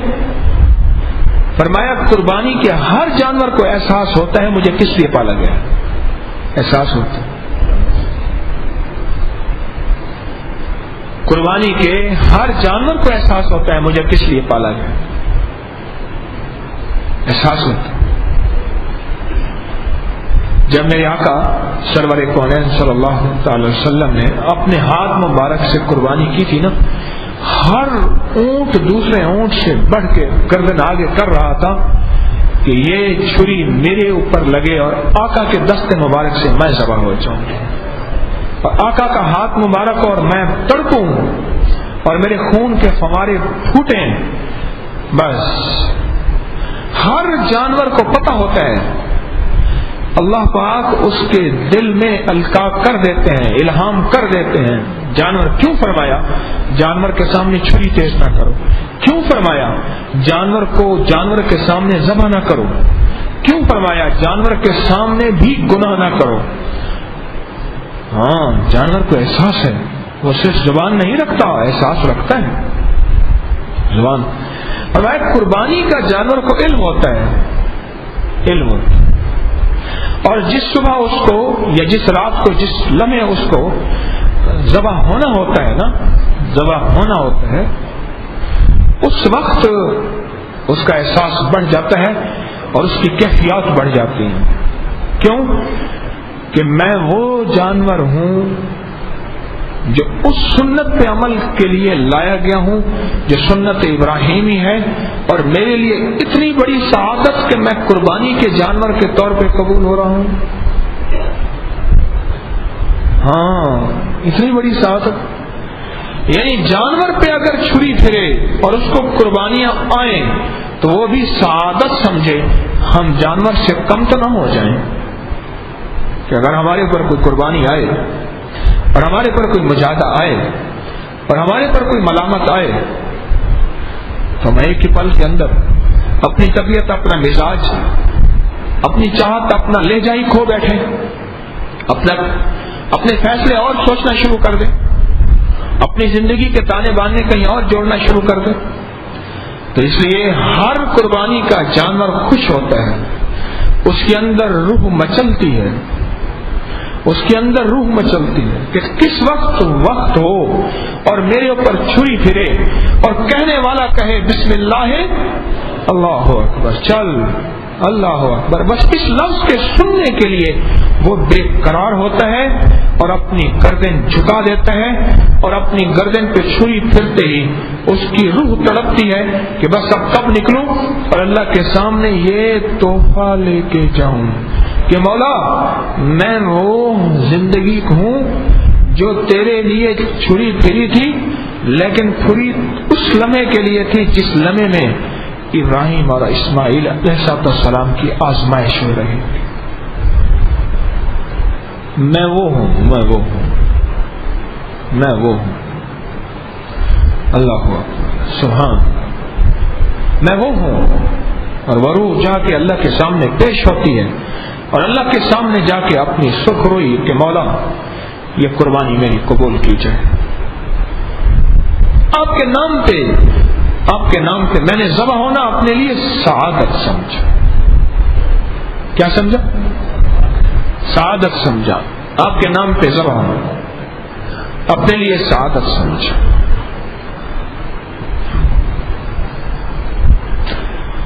تو ہم تو پلے ہی آج کے دن کے لیے راہوں پہ چلتے ہوئے، راہوں پہ چلتے ہوئے. خواتین کی قربانی زیادہ ہوتی ہے تو اس لیے خواتین کا صبر بھی زیادہ ہے.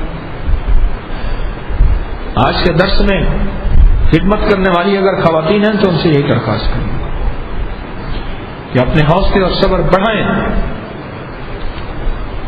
چیخو پکار اس کو ختم کر دیں، آپ سے درخواست ہے. میں اکیلا چیخو پکار والا مجھے رہنے دیں تاکہ آپ کی خاموشی سے میری چیخو پکار بھی ختم ہو جائے. آپ مجھے بھی صبر کا سبق دیں، میرے اندر صبر نہیں ہے، آپ سے مجھے سبق ملے۔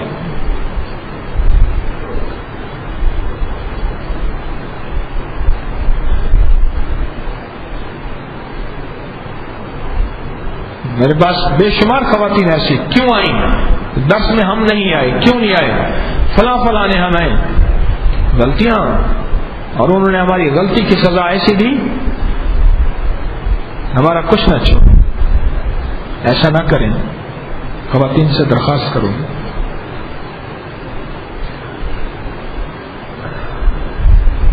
تو کیا خیال ہے ان راہوں پہ چلنے میں اگر جو ملامتیں، مشقتیں، مجاہدے، قربانیاں آئیں تو گھبرا جائیں گے؟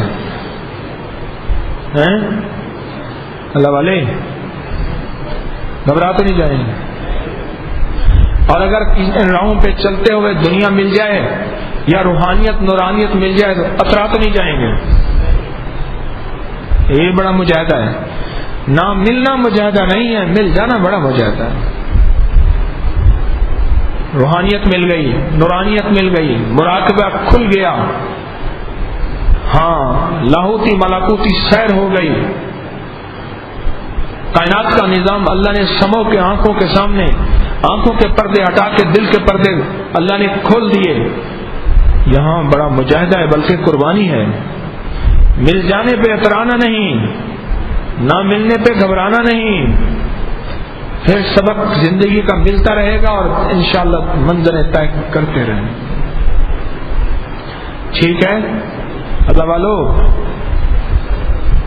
ایسے ہی چلیں گے انشاءاللہ۔ اللہ تو ہمیں عافیت سے چلائے گا، اللہ استقامت سے چلائے گا۔ مجھے بھی، آپ کو بھی، میں آپ سب سے زیادہ محتاج ہوں، تو اللہ مولا تو استقامت سے، عافیت سے ہمیں چلائے گا۔ کوئی سوال آپ نے پوچھنا ہو تو بتا، کبھی کبھی دل میں آتا ہے کہ آپ سے بھی پوچھ لو، کچھ سوال کرنا ہو۔ ہاں جی بولے سوال۔ کہتے ہیں اگر مرشد کا عشق تمام رشتوں سے بڑھ جائے کیا یہ مرشد کی گستاخی تو نہیں؟ یہ سوال ہے۔ اچھا کہنے لگے یہ شرک تو نہیں ہے؟ مرشد کا عشق اگر تمام رشتوں سے بڑھ جائے تو کہتے ہیں یہ شرک تو نہیں ہے، اللہ اس کے رسول کے بعد ہے تو شرک نہیں۔ سب سے پہلا حق اللہ کا، اس کے حبیب کا۔ لیکن اس میں ایک باریک بات بتاؤں، کسی نے کسی سے یہ سوال کیا، سید ذوقی شاہ صاحب رحمۃ اللہ علیہ تھے، بڑے اللہ والے، ان کی مجالس میں ایک بات ہے، کسی نے پوچھا کہ اگر عشق بڑھ جائے تو، فرمایا یہ عشق کس لیے ہے، مقصد منزل کہاں ہے؟ باریک بات ہے، ذرا ذہن میں رکھنا۔ مرشد کا عشق پہنچائے گا کہاں؟ کہاں مدینے والے کے پاس پہنچائے گا۔ اگر کہتے ہیں بڑھ جائے تو اچھی بات ہے، کیونکہ یہ عشق پہنچائے گا کہاں؟ اصل منزل تو وہی ہے نا، اصل مقصد تو وہی ہے۔ اس لیے اللہ والوں کے مختلف قول ہیں۔ ایک قول یہ ہے، اور اس قول کی بنیاد پہ یہ رکھی گئی ہے بنیاد، فنا فی الشیخ، فنا فی الرسول، فنا فی اللہ۔ اس قول کی بنیاد پہ یہ مناظر رکھی گئی ہیں کہ مرشد میں پہلے فنا ہو، اس کا عشق انتہا پہ پہنچ جائے، اور عشق کے لیے منشا کو ڈھونڈ، منشا کو ڈھونڈ، منشا کو ڈھونڈ۔ حنیف بن اخنف بن حنیف، نام بھول گیا میں، ایک تابعی ہیں، صلی اللہ علیہ وسلم۔ ایک صحابی کو انہوں نے اپنا مرشد بنایا ہوا تھا، ایک صحابی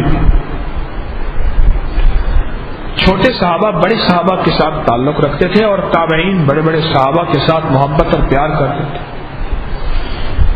ایک دفعہ کہیں سفر میں جا رہے تھے، راستے میں تو وہ بڑے صحابی رضی اللہ عنہ نے دیکھا کہ فلاں بندے کے ساتھ جا، ملاقات ہوئی راستے میں، ایک دفعہ بلایا، فرمایا کہ تیرا اس سے کیا تعلق ہے؟ عشق کی بات، میں اس سے میرا بڑا تعلق ہے. پر مجھ سے کیا تعلق ہے؟ کہنے لگے آپ کے تعلق کی تو مثال نہیں. کہ اگر میں کہوں کہ میرے تعلق میں اس تعلق کو ہمیشہ کے لیے چھوڑ دے، اس سے کوئی زندگی کا معاملہ نہ رکھ، تو تیرے پر بار گراں تو نہیں؟ کہا نہیں، آپ کا حکم میں سعادت سمجھوں گا، حالانکہ میں اس کے بغیر جیتا نہیں ہوں، لیکن مجھے آپ کا حکم ضروری ہے. آج کے بعد ختم. کچھ سال کے بعد بلایا، میں اس دوست کا کیا حال ہے؟ پوچھا شیخ کون سا دوست؟ اور میں وہ جو دوست جا رہا تھا. کہا نہیں وہ دوست تو نہیں. اچھا ٹھیک ہے، پھر چپ کر گئے. پھر کچھ عرصے کے بعد پوچھا بھائی اس سے ملنا جلنا تو رکھ لیا کرو. انہوں نے کہا حضور اب تمنا ہی نہیں ملنے جلنے کی، بس آپ کے عشق میں آپ نے جو فرما دیا اس میں خیر ہی خیر ہوگی، بس ہمیں اتنا پتہ ہے. تو اہل اللہ کا ایک گروہ، ایک مسلک یہی ہے کہ پہلے فنا فی الشیء، اپنے آپ کو مرشد میں اتنا فنا کر دے کہ ان کی چاہت تیری چاہت بن جائے، ان کی منشا تیری منشا بن جائے، اور تو پھر ان کی منشا میں ایسے ڈھلتا چلا جائے کہ تجھے کوئی ناگواری بھی نہ ہو، غصہ بھی نہ ہو، طبیعت میں گرام بھی نہ ہو، اور سعادت ہی سعادت ہو جائے. پھر تجھے ملے گا فنا سے رسول، پھر آقا مدنی والے کملی والے کا تجھے عشق ملے گا، اور عشق بھی فنا ہونے کی حد تک ملے گا. اور پھر تجھے ملے گا فنا فی اللہ، اور پھر تجھے آخری مقام ملے گا بقا باللہ. اور جب بندہ فنا ہوتا ہے نا، پھر اس کی ملامت کی جائے تو اس کا عشق بڑھ جاتا ہے، اس کا پیار بڑھ جاتا ہے، اس کی محبت بڑھ جاتی ہے. پھر دیکھے بغیر چین نہیں ہوتا، اس کا نام سنے بغیر چین نہیں ہوتا. اس کی محبت اور پیاس پاگل پنے کی حد تک ہوتی ہے، لیکن یہ چیز ملتی کسی کسی کو. ماننے والے بہت ہوتے ہیں، عشق کو جاننے والے کم ہوتے ہیں. اور یہ کوئی مل جائے کسی کو عشق تو پھر سچی بات ہے اللہ اس کو عطا کر دیتا ہے. عجیب و غریب. میں نے اس درس میں بات سنائی، دلی سے مجھے فون آیا اسی ہفتے میں، جی میں دلی سے بول رہا ہوں، آپ کا درس سنتا ہوں وغیرہ وغیرہ. دلی کہاں سے بول رہے ہیں؟ میری یقین جانیے ایک دم میرا جسم ایسے دھڑکنے لگا، جیسے میں نے وہ بول سینا کا واقعہ سنایا تھا نا. اس نے جب کہا نا کہ دلی، میں نے کہا آپ دلی کہاں رہتے ہیں؟ جی میں دلی کچھ آکاش گری میں رہتا ہوں. بس عجیب. میرے مرشد کی گلی، میرے شیخ فرماتے تھے میں وہاں رہتا تھا، میری جد امجد وہاں رہتے تھے، اور حضرت باقی باللہ رحمت اللہ علیہ کے قبرستان میں ہمارے جد امجد کی تربتیں تھیں. میں ڈوب گیا. وہ ہیلو ہیلو کہہ رہا ہے، اس نے کہا شاید کال کٹ گئی ہے یا کچھ. میں کہاں میرے مرشد کی محبت، انہوں نے دینے کی بہت کوشش کی، میں نااہل نہ پا سکا. جو ذرہ ہے وہ یہی ہے. اپنی اندرون شہر جہاں حضرت قیام فرماتے تھے، حکیم آزاد شیرالی صاحب رحمۃ اللہ علیہ کے ہاں، وہاں جاتا ہوں، زیادہ دیر نہیں ٹھہر سکتا، جگہ تو ہے یار نہیں. حضرت بلال رضی اللہ تعالیٰ تشریف لے آئے، دمشق چلے گئے تھے، تو لوگ پیچھے پڑ گئے، آج تو اذان سنوا دیں آقا کے وصال کے بعد. کہنے لگے وہ پہلے تو میں اشہد ان محمد کرتا تھا اور چہرے دیکھتا، وہ چہرہ کہاں سے لاؤں گا، اذان کیوں کہوں، کیسے کہوں. آخر حضرت حسن حسین نے جب فرمایا تو لاڈلوں کی بات نہ کر سکے، اور جب وہ اذان دینا پورے مدینے میں کوہرام مچ گیا. اور اس کے بعد کہنے لگے بس ان گلیوں میں اپنے آقا کو دیکھتا تھا، وہ ہے نہیں، بس چھوڑ کے دمشق چلے گئے اور وہیں دفن ہو گئے۔ لیکن عشق لائے گا، کتابوں میں لکھا ہے جب قیامت برپا ہوگی اور اللہ کا امر آئے گا تو حضرت بلال دفن تو دمشق میں ہے، میرے آقا کے روضہ اطہر میں آقا کے قدمین شریفین کی طرف سے اذان دیتے ہوئے اٹھیں گے۔ واہ عشق، عشق یہ ہے، کلیوں سے عشق ہوتا ہے۔ اللہ مجھے آپ کو ذرا نصیب کرتا ہے۔ اور کچھ سوال؟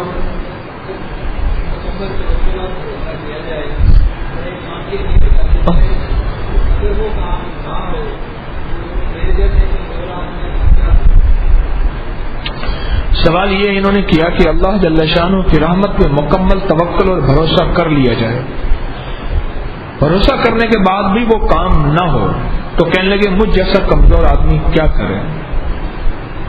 توکل پہ بھروسہ کرنا تھا ہی اس لیے کہ مولا یہ میری دعا ہے، اب فیصلہ تیرا ہوگا، مولا یہ میری چاہت ہے، اب فیصلہ تیرا ہوگا، اور میری چاہت کمزور ہے، میں کہتا ہوں یہ مل جائے مجھے، تو کہتا ہے میرے بندے نہیں، تیرے اس ملنے میں خیر نہیں، میرے چاہنے میں خیر ہے۔ خود بندہ بعض اوقات کہتا ہے، تسبیح خانے کے سامنے 5 مرلے جگہ تھی جو میں نے اللہ سے مانگا، جو بندے پیچھے لگائے اس بندے نے طے کیا تھا، اس نے کہا حکیم طارق، میں نے بھول جاتا ہوں، میں تجھے 5 مرلے وہ جگہ دے دوں گا۔ ان گلیوں میں بھی اللہ سے مانگتا رہا، اب آپ سے دعاؤں کے لیے عرض کیا، اب سمجھ آیا وہ نہ ملنا تھا اس لیے کہ یہ پانا تھا، سمجھ آئی؟ اس نے طے کیا جو مالک تھا، اس نے کہا بندے تو جتنے بدل کے بھیج دے، پیچھے تو ہے مجھے پتا ہے، اور میں باقاعدہ اس کے ملنے کے بعد اس کو مبارکباد دینے گیا، میں نے کہا بھائی تیری مہربانی، تو نے میری جی بھر کے مخالفت کی، اس کے گھر گیا میں باقاعدہ میں اپنے 2 احباب لے کے، تو نے میری مخالفت کی، تیری مخالفت کی برکت سے اللہ نے یہ دے دیا۔ یہ توکل ہے کہ اللہ پاک کی ایک بندے کی چاہت ہے، ایک اللہ کی چاہت ہے۔ اب نہ ملنے پہ اپنی چاہت کو اللہ کی چاہت پہ مٹا دینے کا نام توکل ہے، سمجھ آئی؟ اپنی چاہت کو اللہ کی چاہت پہ مٹا دینا یہ توکل ہے کہ اللہ میں نے اسباب پورے اختیار کیے، تدبیریں پوری اختیار کی، اگر تیری منشا یہی ہے، اس صحابہ کے ساتھ رضی اللہ عنہم ورضوا عنہ کیوں آتا تھا؟ اسی بات پہ کہ انہوں نے یہ سبق پڑھ لیا تھا کہ اللہ جل شانہ کی محبت اور کائنات کی عظیم ہستی سرور کونین صلی اللہ تعالی وسلم کے ساتھ تعلق ہے، پھر بھی غربت آ رہی ہے، تنگ دستی آ رہی ہے، بچے بلک بلک کے مر رہے ہیں، زمانہ جو ہے تانے دے رہا ہے، ملامت کر رہا ہے کہ مدینے والے کا ساتھ دے کے یہ پایا، کہنے لگے اگر اللہ اس پہ راضی ہے تو مولا ہم بھی راضی ہیں۔ ایک بندہ میرے اوپر بیٹھا تھا، میں اوپر بیٹھا تھا تو وہ نیچے دوست کھڑا تھا، بہت دیر ہو گئی، مجھے کہنے لگا، میں نیچے گیا، کہنے لگا کیا کرتا، میں نے اپنے پیر صاحب کا، کہہ رہا میں نہیں کہتا، تیرے پیر صاحب نے مجھے تجھے گاڑی دے دی، لینڈ کروزر، تیرے نیچے میں روٹی تیرے پاس ہے نہیں، مسائل تیرے حل ہوئے نہیں، اور تو بیٹھا تھا پیر صاحب کے پاس۔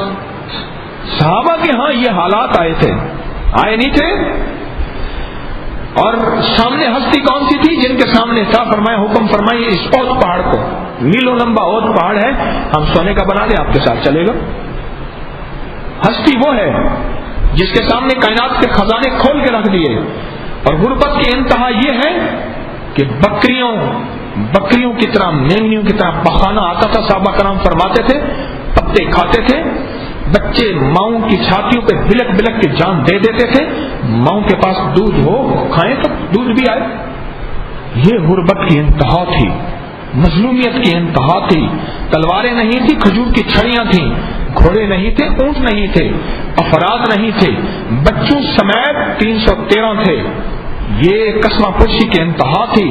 اس قسمہ پرسی کی انتہا کو دیکھ کے پھر بھی ساتھ لگے رہے اور ساتھ چلتے رہے، اس لیے انہیں لقب ملا رضی اللہ ورضوا عنہ کہ مولا ہم تجھ سے راضی ہیں اگر تو ہم سے راضی ہو جا. تو اللہ نے پھر لقب خود دیا کہ میں ان سے راضی وہ مجھ سے راضی. یہ ہے یہ توکل ہے. اللہ نے پھر انہیں لقب دیا قرآن پاک میں کہ میں ان سے راضی ہوں اس لیے کہ وہ مجھ سے راضی ہیں. میں ان سے راضی ہوں اس لیے کہ وہ مجھ سے راضی ہیں. بیماری دی، تکلیف دی، دکھ دیا، غم دیا، اور یہ بندہ کوشش کرتا رہا اور ختم نہ ہوا، اور پھر کہنے لگا مولا اگر تو اس پہ راضی ہے تو میں بھی راضی ہوں. آخری کچھ سوال کر لیں.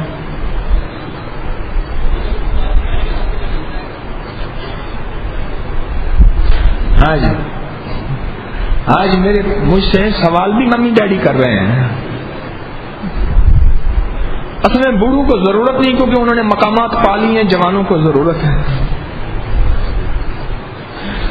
کہتے ہیں جوان کہ جب یہ بندہ منزلیں طے کرتا ہے، ان راہوں پہ چلتا ہے تو بدگمانیاں کیوں ڈیرا ڈال دیتی ہیں؟ ایسے بدگمانیاں یہ تو چلتی ہیں تجھے اونچا اڑانے کے لیے، یہ تو چلتی ہیں.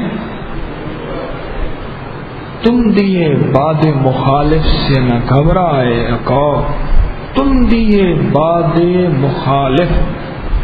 باد کہتے ہیں ہوا کو، مخالف ہوا مٹی دھول ریت لاتی ہے، نہ گھبرا. کیوں؟ کہ تیری قربانیوں کو، تیری مشقت کو، تیرے مجاہدوں کو، تیری طلب کو، تیری چاہت کو بڑھاتی ہے کہ میں نے منزل کو نہیں چھوڑنا، منزل پہ پہنچنا. منزل تیری آگے ہے، بہاروں سے گزر جاؤ.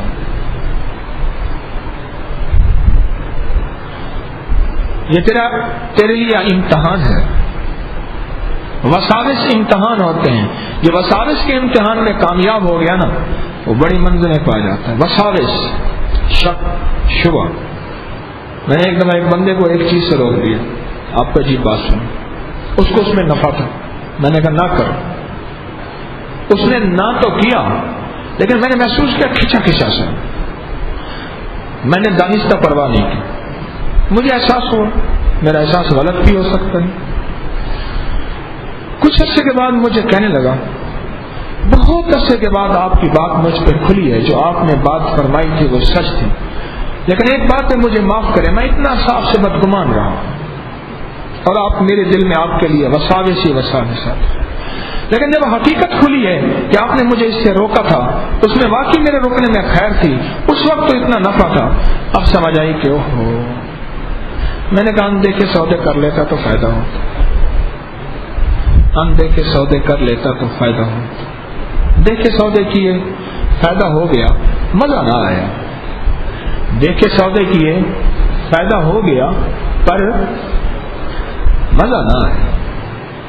اندیکھے سودے کر لیں. یہ وساوس آئیں گے تیری ترقیوں کے لیے، وساوس آئیں گے تیری ترقیوں کے لیے. ہمارے پاس تھی 2 گاڑیاں، سامنے ایک بڑا سارا ٹیلا تھا، پہاڑ جتنا ٹیلا. تو میرے ساتھ میرا ساتھی بیٹھا ہوا تھا. میں نے کہا راجا اس ٹیلے پہ جانا ہے. اس نے چوں نہیں کی، یہ نہیں کہا مجھے، میری طرف دیکھ کے عقل کر، شعور کر. اس ٹیلے پہ بندے کا چڑھنا مشکل ہے. گاڑی جس پہ 5 بندے آگے بیٹھے ہوئے ہیں، 7-8 پیچھے بیٹھے ہوئے ہیں، اوپر سارا سامان، پانی، فیول، ڈیزل لدا ہوا ہے، صحرا ہے، زندگی کی کوئی نہیں. گاڑی کا چھوٹا سا پرزا اوپر نیچے ہو گیا تو ہیلی کاپٹر آئے گا میری گاڑی کو صحیح کرنے کے لیے. کہنے لگا ٹھیک ہے. جب یہ کہا نا، ایک بندہ بھاگ کے نیچے اتر گیا، کہنے میں نے اپنے بچے یتیم نہیں کروانے.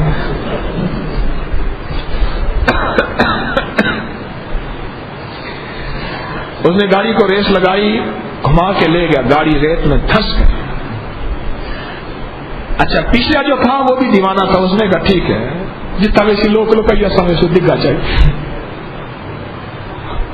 عشق کریں نہ دھوئے، نہ کھد دے دے نہ کھوئے، عشق دھو. اس نے بھی نہیں دیکھا، اس نے کیا کر رہا ہے. اس نے گاڑی پھر نکالی، پھر آگے لے گا، پھر دھس گئی. آخر کرتے کراتے چوٹی پہ، اور چوٹی کے دوسری طرف پہاڑ کی طرح سے بالکل 90 کے زاویے پہ ٹیلا تھا کہ تھوڑی سی گاڑی سلپ تو نیچے گئی. بہت اونچا ٹیلا تھا, بہت اونچا ریت.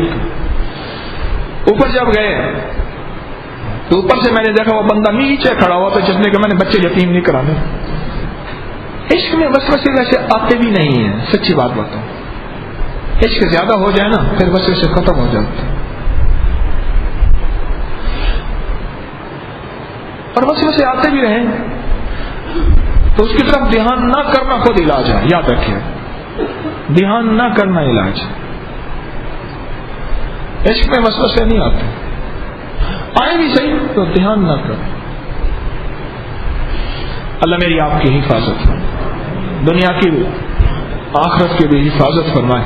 اللہ ہمیں چلائے رکھے, بس عافیت کے ساتھ چلائے رکھے, بغیر آزمائش کے, بغیر امتحان کے, بغیر ابتلا کے. اللہ مجھے آپ کو چلائے رکھے عافیت کے ساتھ, برکت کے ساتھ, دل کی دنیا کے حوصلے کے ساتھ, تحمل کے ساتھ, حلم کے ساتھ, بڑے دل کے ساتھ. اللہ مجھے آپ کو چلائے رکھے. اب مراقبہ ہوگا. مراقبہ نام ہے مجاہدے کا. مراقبہ, مجاہدہ, مراقبہ نام ہے مجاہدے کا. اور مراقبہ کس چیز کا نام ہے؟ مجاہدے کا. گردن کو جھکا, تصورات کو سمیٹ, آنکھوں کو کر بند, دل کے خیال, اٹھنے والی سوچیں, گھومنے والا دل, احساسات, ان سب چیزوں کو سمیٹ بڑا مجاہدہ ہوتا ہے. کیسے؟ کبھی سوچ وہ آتی ہے, کبھی خیال وہ آتا ہے, کبھی تصور وہ آتا ہے. اور مراقبے بندہ بیٹھے تو دوسرے کے ساتھ والے کی سانسوں کا احساس ہونا بھی شروع ہو جاتا ہے. اب یہاں مجاہدہ ہے, مراقبہ. یہ فلاں بزرگ ہے جی, یہاں اس غار میں چلہ کاٹا تھا, تو بھائی چلہ کاٹنے سے مراد یہی مجاہدہ کیا تھا, یہ مجاہدہ کیا تھا. سرور کونین صلی اللہ تعالی وسلم رمضان وہیں گزارتے تھے غار حرا میں. کتابوں میں لکھا ہے غار حرا میں, اور راشن لے جاتے تھے, اور غار حرا میں ہفتوں رہتے تھے. وہاں آپ قیام فرماتے تھے. کیا عبادت تھی؟ اللہ اس کا حبیب جانے. لیکن فکر, جس میں محدثین نے جو لفظ لکھا ہے وہ فکر تھا, غور و فکر. یہ مراقبہ. تلاش, مراقبے کا دوسرا نام تلاش ہے. الٹی ہی چال چلتے ہیں دیوان گانے عشق, آنکھوں کو بند کرتے ہیں دیدار کے لیے. یہ مراقبہ ہے. بس عشق والے الٹی چال چلتے ہیں. تکوینی دنیا کو ہم جانیں کیا بتاؤں آپ. رجال الغیب کی دنیا کو ہم کیا جانیں؟ اظہار کر دیں تو پاگل کہیں, یا کہیں اشتہار باز ہے, نمود و نمائش اور شہرت کا رسیا چاہنے والا. رجال الغیب کی دنیا کو کیا جانیں؟ میں کیا جانوں؟ یقین جانیے رجال الغیب کا مرغوب ترین عمل مراقبہ ہے. اور ایک وقت ایسا آتا ہے کہ کھلی آنکھوں سے مراقبہ ہو رہا ہوتا ہے. میں ایک بس میں بیٹھا تھا, بس میں اس نے ایک سی ڈی کیسٹ لگائی. اس کا ایک بول مجھے نہیں بولتا, آنکھیں کھلی ہوں یا بند, دیدار ان کا ہوتا ہے. آگے مجھے پتا نہیں کچھ نہیں. یقین جانیے میں اس بول پہ کتنا رویا. ایک وقت آتا ہے انسان کے اوپر جو اس کی آنکھیں اگر بند کرنے کی ضرورت نہیں ہوتی, آنکھیں کھلی ہوں یا بند, اس ہستی کا دل کے اندر دیدار ہوتا ہے اور اس کا تعلق رہتا ہے. اللہ مجھے بھی دے دے, آپ کو بھی دے دے. آئے گا اس مشق سے, جو یہ مشق ہم یہاں عرض کر رہے ہیں, اور آپ تنہائیوں میں اپنے گھروں میں کیا کیجیے. مشق مشق مشق آتے آتے آ ہی جاتا ہے, کرتے کرتے کر ہی لیتے ہیں, پاتے پاتے مل ہی جاتا ہے. اور بعض اوقات اہل نہیں ہوتا, کریم اس کی قربانیوں پہ غیر سے عطا کر دیتا ہے. سچ کہہ رہا ہوں، بعض اوقات اہل نہیں ہوتا، کریم اس کی قربانیوں پہ غیر سے عطا کر دیتا ہے. اس نے مجاہدے قربانیاں کر رہا، اپنے آپ کو سمیٹ کے اللہ کو ترس آتا ہے. اللہ کہتے جا، اہل تو تھا نہیں لیکن بنا دیا، ہم جس کو چاہیں اہل بنا دیں. اللہ یجتبی الیہ من یشاء، قرآن میں اللہ کہتا ہے جس کو چاہیں ہم چن لیں، اہل بنا دیں. ہم سے کون پوچھے؟ اس لیے بعض لوگ لوگوں کی نظروں میں نااہل ہوتے ہیں، اللہ کی نظر میں اہل ہوتے ہیں. تو مراقبہ مجاہدہ ہے. اس کی مشق ہم چند لمحوں کے لیے یہاں کرتے ہیں، اور کرتے اس لیے ہیں کہ گھر میں جا کے ایسے کیا کہ عرش الہی سے نور میرے دل پہ آ رہا اور میرا دل اللہ اللہ کہہ رہا. یہ دل سے کہنا ہے، زبان سے نہیں. مراقبہ دل کی عبادت، ذکر زبان کی عبادت. مراقبہ دل کی عبادت. میں اس تصور کو دل میں کہ عرش الہی سے نور میرے دل پہ آ رہا اور میرا دل اللہ اللہ کہہ رہا، بس اس تصور میں پہلے وجود پھر سجود، پہلے عبادت پہلے عادت پھر عبادت، پہلے خیال پھر حقیقت. اس کو اللہ مجھے آپ کو دے دے، متلاشی کو مل ہی جاتا ہے، کرتے رہیں اللہ دے دے. ٹھیک ہے نا؟ ہم مراقبہ کریں، طبیعت مچل رہی ہے انشاءاللہ. سبحان اللہ. استغفرک و اتوب الیک، استغفرک و اتوب الیک، استغفر اللہ الذی لا الہ الا هو الحی القیوم واتوب لا حول ولا قوة الا باللہ العلی العظیم.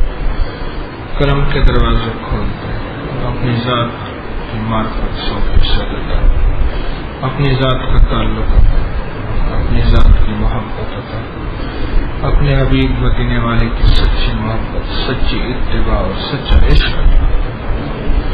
میرے مرشد شہنشاہ رحمت اللہ علیہ کے محلہ کروڑا والا کوچہ کاش گری کے پل پل پہ آئے اس جگہ پہ اپنا رحمت اور اپنا نور عطا. ان کے آبا کی تربتوں کو نور سے بھر، پوری امت کو نور سے بھر، پورے عالم کی قبروں کو مغفرت اور نور سے. ہم سب کا خاتمہ ایمان پہ کر، حاضری قبول فرما، آنا قبول فرما، بیٹھنا قبول فرما، دنیا آخرت کی برکتوں اور خیروں کا ذریعہ. نستغفرک و نتوب. وصلی اللہ علی النبی الکریم وعلی آلہ وصحبہ وآلہ بیتہ اجمعین. آمین.